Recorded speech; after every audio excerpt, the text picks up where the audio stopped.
মধ্যপ্রাচ্যে উত্তেজনা বন্ধে একটি চুক্তি করতে যুক্তরাষ্ট্রকে ৫টি শর্ত দিয়েছে ইরান। সম্প্রতি মার্কিন প্রেসিডেন্ট ডোনাল্ড ট্রাম্প ইরানের সঙ্গে আলোচনার কথা তুললে ইরান এমন শর্ত দেয় বলে জানায় ইসরায়েলের সংবাদ মাধ্যমগুলো।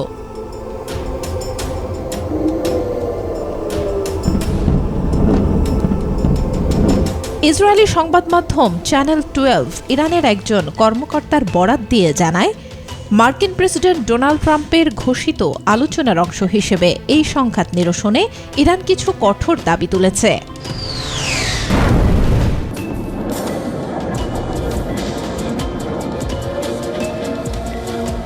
তাদের শর্তগুলো হলো, আর কখনোই যেন যুদ্ধ শুরু না হয় তার কার্যকর নিশ্চয়তা দিতে হবে। পশ্চিম এশিয়া অর্থাৎ মধ্যপ্রাচ্যের দেশগুলো থেকে যুক্তরাষ্ট্রের সব সামরিক ঘাঁটি তুলে নিতে হবে। যুদ্ধের কারণে ইরানের যে ক্ষয়ক্ষতি হয়েছে তার জন্য যুক্তরাষ্ট্র ও ইসরায়েলকে পূর্ণ ক্ষতিপূরণ দিতে হবে। হরমুজ প্রণালীকে কেন্দ্র করে নতুন একটি আইন গ্রহণ ও কার্যকর করতে হবে, যার মাধ্যমে হরমুজ এলাকা পুরোপুরি ইরানেরই নিয়ন্ত্রণে থাকবে।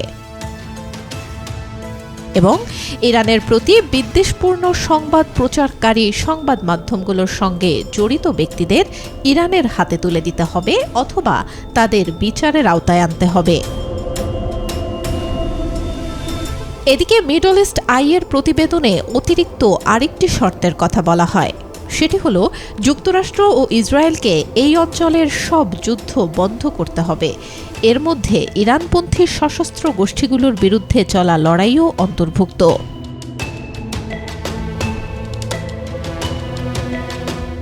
এদিকে ইরানকেও শর্ত দিয়েছে যুক্তরাষ্ট্র, তা হল ইরান কখনোই পারমাণবিক অস্ত্র তৈরি করতে পারবে না।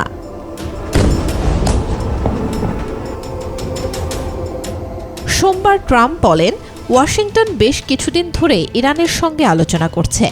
এবার হয়তো একটি চুক্তিতে পৌঁছানো যাবে। তবে যাই ঘটুক না কেন, ইরান যেন কখনোই পারমাণবিক অস্ত্র তৈরি করতে না পারে।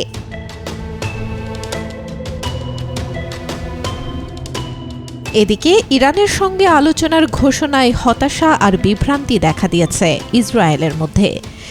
জানা যায়, আলোচনার বিষয়ে ইসরায়েলের সঙ্গে যুক্তরাষ্ট্র আগে থেকে কোনো পরামর্শ করেনি। বিশেষজ্ঞরা বলছেন, ইসরায়েলকে সরিয়ে যুক্তরাষ্ট্র এখন নিজস্ব কূটনৈতিক পথেই এগোতে চাইছে।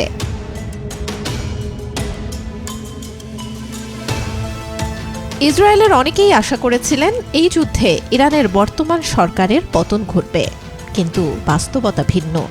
এত আঘাতের পরও ইরানের সরকার এখনও টিকে আছে এবং পাল্টা হামলা করে যাচ্ছে।